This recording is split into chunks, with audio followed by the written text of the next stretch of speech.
yaitu seperti kerangkanya masih ada, tulang-tulangnya, terus menemukan binatang yang tiba-tiba lewat. Terus saya menemukan gigi emasnya.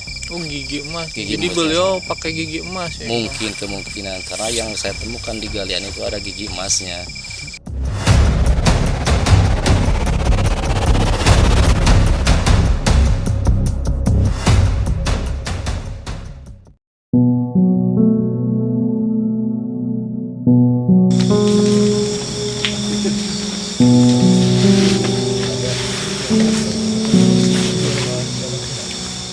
Assalamualaikum warahmatullahi wabarakatuh.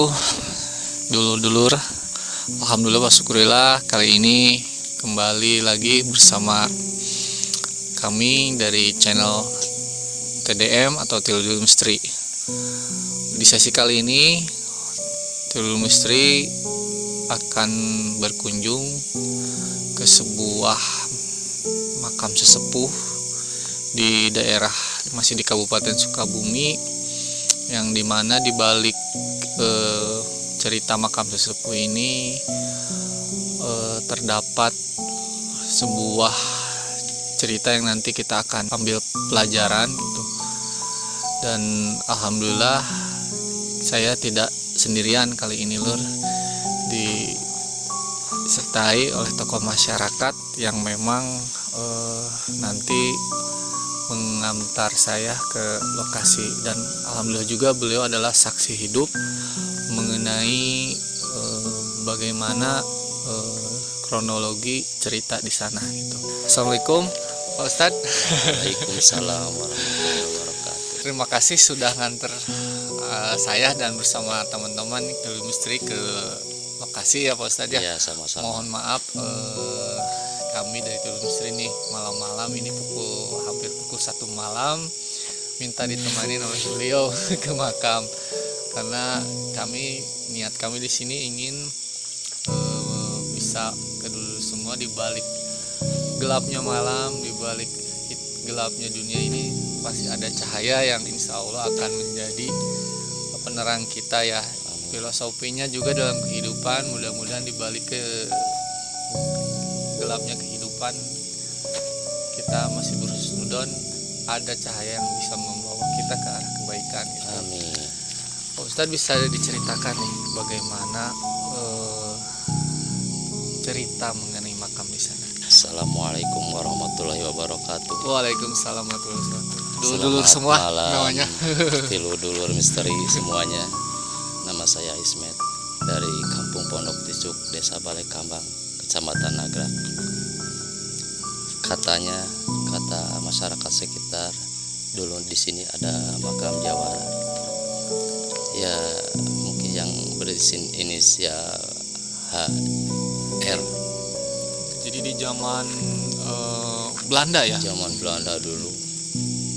Dia itu mungkin dia termasuk orang soleh, pejuang juga dulu.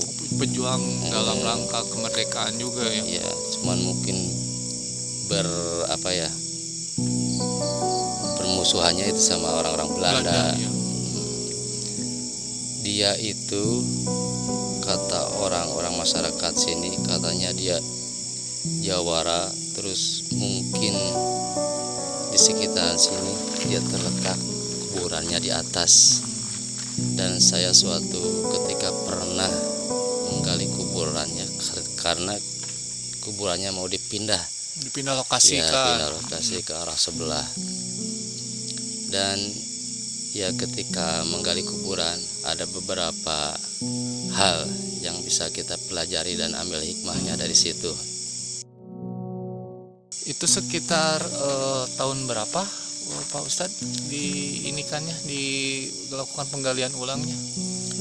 Penggalian ulang itu sekitar tahun 2007. 2007 berarti Ya. sudah lama ya? Sudah lama ya. Dan sekarang makamnya dipindahkannya tidak jauh dari lokasi yang Tidak jauh, sebelumnya ya? sekitar mungkin ada 20 meteran. Oh, 20 meteran. Ya, karena rencananya ini kan mau dibikin proyek sapi katanya. Jadi sempat dipindah. Alhamdulillah semua tadi informasi awal ya dari Pak Ustadz Ismet mengenai keberadaan makam di sini, yang Pak Ustadz Ismet ini sebagai saksi dari proses penggalian jenazah ya, yang sudah ratusan tahun dengan kuasa Allah masih kepala dan tangannya masih utuh ya, koraknya. Jadi padahal kalau dihitung-hitung waktu ya Pak Ustadz harusnya sudah menjadi bergabung dengan tanah ya gitu, tapi dengan kuasa Allah itu masih utuh gitu. Supaya dulur-dulur kita bisa melihat ke lokasi, mudah-mudahan kita ke lokasi bisa dikasih kelancaran ya. Amin.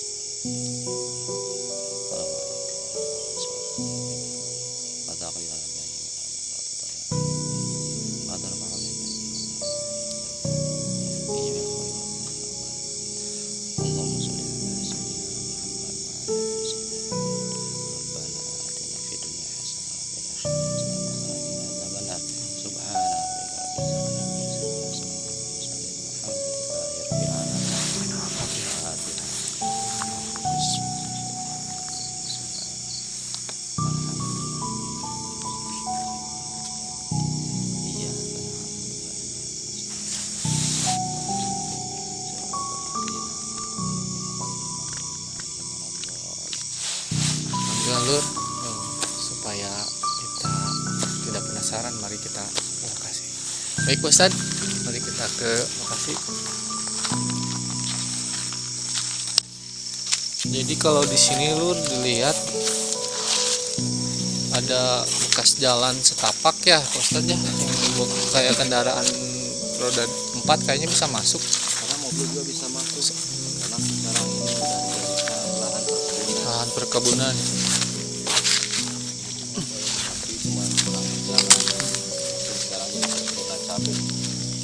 Cuman ini sudah rimbun lagi karena mungkin udah jarang aktivitas ke sini mobil sekarang udah jarang.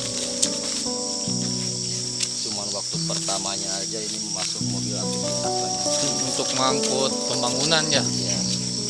Berarti di sini tuh sebenarnya belum ini ya, belum mulai ya pabrik sapinya itu.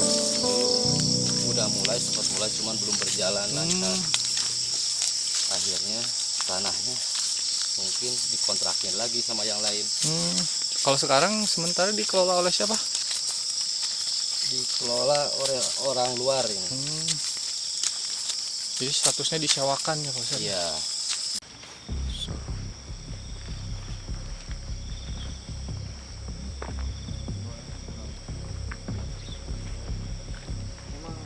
Ini namanya kompleks pemakaman warga Pelidung.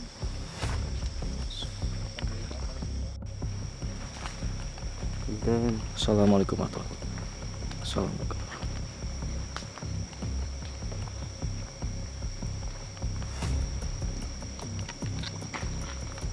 Kalau siang ini kayaknya terlihat ya sampai sana. Kalau siang pemandangan ke seberang itu terlihat. Iya. Di sini dulu waktu saya mengerjakan penggalian, ini rumput-rumputnya rimbun. Masih kebun gitu ya? Ya, rimbun sampai setinggi dada. Sedang dibersihin dulu.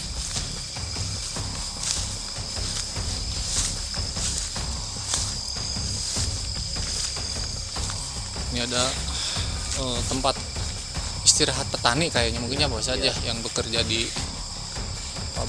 perusahaan itu. Ini tempat menyimpan kayak pupuk. Oh, jadi pupuknya di sini ya? Bekerja ini di sini istirahatnya.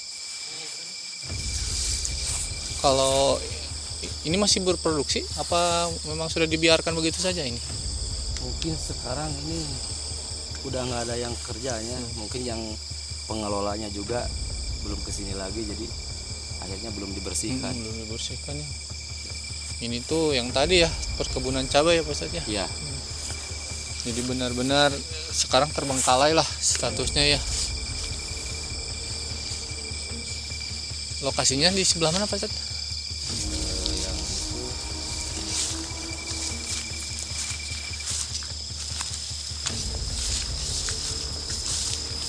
itu kurang lebih ini ini udah lama ya, udah 2007. Udah tutup lagi ya. Tutup lagi. Kalau nggak salah di sini di titik terang ini. Lokasi makam awal. Ya, makam awal. Lur bisa ke sini. Jadi dulunya di sini yang menjadi makam awal tokoh yang kita tadi ceritakannya. Jadi prosesnya dulu banyak orang penggaliannya di sini. Banyak yang nonton juga, banyak yang menyaksikan penggalian itu. Karena tadi ya ini mau dirubah fungsikan menjadi perkebunan ini ya. Iya. Jadi di sini titik dulu penggalian pertama makam tokoh yang tadi kita ceritakan ya, Jawara kalau orang sini bilangnya, Lur. Dan ke makam yang dipindahkannya ke arah sana. Ke arah sana. Oh, ke arah belakangnya. Ya, digeser gitu. Digeser ya. Geser. Jadi karena kondisinya sudah rimbun, banyak rumput ya. Jadi susah kita melewati. Masuknya ya harus bawa alat. Ya, karena kita yang ditakutkan itu binatang. Binatang iya. Sudah tidak ini lagi, dan sekarang mungkin makamnya udah ketutup ya. Iya, udah ketutup. Udah rata kayaknya. Udah rata ya. Jadi Pak Ustadz, di lokasi ini dulu ketika dipindahkan ada, selain yang tadi yang diceritakan Pak Ustadz, ada hal menarik apa lagi yang bisa disampaikan ke dulu semua? Hal menariknya nggak begitu banyak yang saya alamin, cuma mungkin melihat keagungannya aja, itu seperti kerangkanya masih ada, tulang-tulangnya, terus menemukan binatang yang tiba-tiba lewat, terus menemukan juga, saya menemukan gigi emasnya. Oh, gigi emas. Gigi Jadi emas. beliau pakai gigi emas ya? Mungkin kemungkinan, karena yang saya temukan di galian itu ada gigi emasnya. Tapi saya dulu waktu itu agak takut gimana. Iya. Jadi akhirnya gigi emas itu dikasihkan ke orang yang mungkin dipercaya, yang orang kesepuan waktu itulah, kasihkan gigi emasnya, karena saya takut ada apa-apa, karena waktu itu saya orang awam lah. Jadi lokasinya memang, Lur, kalau di sini dia memang makamnya sendiri, terpisah ya, bukan terjauh dari makaman umum ya, jauh ya. Makam umum sebelah sana ya. Kalau dulu memang asal mulanya tahu ada makam ini bagaimana Pak Ustadz tahu ada makam Jawara itu warga sekitar? Saya kurang tahu persis dari dulunya, cuman saya juga mendengar dari cerita tentang masyarakat. Ada makam di situ. Ya, ada makam di situ. Bahkan dulu saya sering main ke sini. Tapi ada tandanya Pak Ustadz? Dulu itu cuma gumpalan tanah aja. Gumpalan tanah aja. Ya, dulu itu. Cuman ada berita mau dibikin apa di sini itu proyek sapi, akhirnya dipindah, digeser ke sebelah sana. Akhirnya saya bersama warga bertiga yang menggali, ikutlah turun ke penggalian itu. Tapi dari itu tidak pas kita ketemu apa harus mencari lagi, tapi memang sudah yakin titiknya di situ. Karena ada keturunan keluarganya yang memang udah tahu letaknya di situ. Oh, jadi sama keturunannya langsung dikasih tahu ya. Ya. Pas kebetulan pas digali emang bener di situ ada gitu. Ada batu tanda gitu? Tidak ada. Batu udah nggak ada, cuma ada. batu-batu kecil mungkin ada. Jadi memang posisinya pada saat itu kalau tidak bersama dengan anggota keluarga mungkin sudah saru ya, dengan tanah ya. Udah ratusan tahun, udah lama. Dan posisinya, Lur, ini memang kalau dulu kayaknya memang sengaja dimakamkan di sini karena ini ketinggian ya Pak Ustadz, ya sedikit ketinggian gitu. Karena waktu itu waktu zaman Belanda. Jadi dia juga dikuburnya cuma setengah badan. Karena waktu itu dikejar-kejar Belanda, kata masyarakat sekitar, kata orang-orang dulu gitu. Karena saya juga dulu mencari tahu kenapa bisa begini. Nah, waktu setengah badan tuh maksudnya segini ya. Dikuburkan, ke atasnya enggak. Maksudnya dalamnya. Oh, dalam. Dalamnya cuma setengah badan gitu. Akhirnya karena dikejar-kejar oleh Belanda, akhirnya udah dikubur, udah beres. Jadi yang lain udah pada lari karena dikejar Belanda. Jadi ketika digali pun berarti tidak dalam Pak Ustadz, Tidak. pas pelaksanaannya Tetap itu setengah badan setengah itu. badan. Iya. Dan alhamdulillah setelah dibongkar waktu itu ke lokasi sana ya istilahnya disempurnakan kembali ke Ya, sebenarnya. kuburannya ya gitu ya. Apakah ada hal-hal lain setelah penguburan itu Pak Ustadz? Kalau saya pribadi yang menggali, alhamdulillah nggak ada. Ya, alhamdulillah. Cuman mungkin ada orang-orang yang menyaksikan penggalian itu, kadang-kadang ada yang memimpikan hal-hal yang nggak wajar lah mungkin. Tapi suatu hal positif apa negatif? Ya, ada yang positif, mungkin ada yang negatif. Ya, tapi hanya untuk sebagian yang Ya, mengikut ke penggalian saja ya Pak Ya. Ustadz? Mungkin dari pengalaman itu banyak pelajaran yang harus Kita kita ambil. di balik istilahnya hal-hal tadi ya Pak Ustadz Ya, ya, kita lebih Pelajaran dan hikmahnya itu jadi bahwa segala sesuatu yang kita lihat, kita ucapkan, kita rasakan, tetap kembali ke Allah Subhanahu wa benar, taala. benar.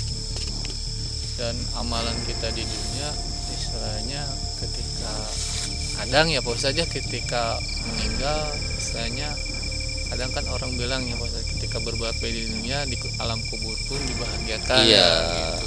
Bahwa sesungguhnya orang-orang soleh itu ketika dia pun sudah meninggal, tetap di alam kuburnya dia tetap sholat, tetap mengerjakan amal soleh, gitu. Dan secara ya tadi kan keanehan-keanehan yang seperti kalau berdasarkan pikiran kan udah hancur ya, Iya. ini masih bentuk Masih ada bentuknya gitu. Itu kerangka kepalanya masih utuh. masih utuh. Iya. Jadi kalau dilihat itu Pak Ustadz posisinya memang apakah ada bekas luka gini gitu di kerangkanya, bekas pukulan ini? Kerangka nggak ada bekas luka ya. Jadi memang mungkin ini ya Pak Ustadz, dalam waktu dikuburkannya memang sudah dibersihkan segala Iya.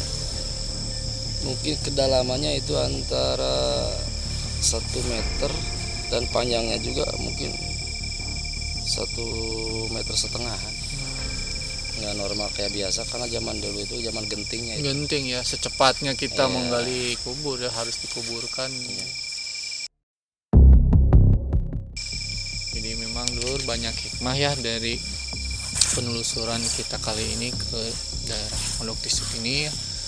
Ya intinya tuh dulu misteri ingin sharing ke teman-teman dulu semua. Kadangkala kita dari kejadian dan masa lampau kita ada cerita-cerita dari baliknya yang jangan sampai dipelintirkan ya Pak Ustadz ya itu. Tetap tauhid kita Betul. harus tetap. Karena di balik itu semua kita harus tetap mengambil hal yang positif ya dari setiap hal-hal yang menurut dalam tanda kutip kadang-kadang di masyarakat ya Pak Ustadz kadang-kadang ada dikeramatkan, Ya. di hal anu-anukan, padahal kan kita yakin bahwa niat beliau sampai meninggalnya memperjuangkan kemerdekaan itu bukan maksudnya cucu dan generasi kedepannya untuk menyikapinya seperti itu ya Pak Ustadz ya. Baik itu semua untuk penelusuran kali ini ke makam Jawara ya di Sukabumi ini. Mudah-mudahan banyak hikmah dan pelajaran positif yang bisa kita ambil. Jangan lupa like, komen, dan subscribe channel Tiru Misteri TDM, dan jangan lupa aktifkan notifikasinya biar teman-teman ketika kami upload konten kami teman-teman bisa tahu. Dan untuk khususnya Pak Ustadz sendiri semoga diberi kesehatan. Ya Pak Ustadz ya, panjang umur. Amin. Dan mudah-mudahan di kampung ini bisa terus menyiarkan dan dakwahkan ajaran Islam di sekitar kampung di Pondok Besuk ini ya Pak Ustadz ya. Ada pesan buat dulur semua Pak Ustadz? Pesan dari saya mungkin pertebal tauhid kita, iman kita, dan juga Islam kita. Ya itu ya mungkin Pesan yang sangat prinsipal sekali gitu. Itu yang menjadi dasar ya Pak Ustadz ya, kita apapun kita, pengetahuan kita ya, harta kita tanpa iman, tanpa tauhid kita akan menjadi sia-sia ya Pak Ustadz, kita hidup di dunia ini. Baik dulu semua, untuk konten kali ini saya cukupkan sampai sekian. Mudah-mudahan dulu semua tetap menonton channel TV Misteri. Wabillahi taufiq wal hidayah. Wassalamualaikum warahmatullahi wabarakatuh.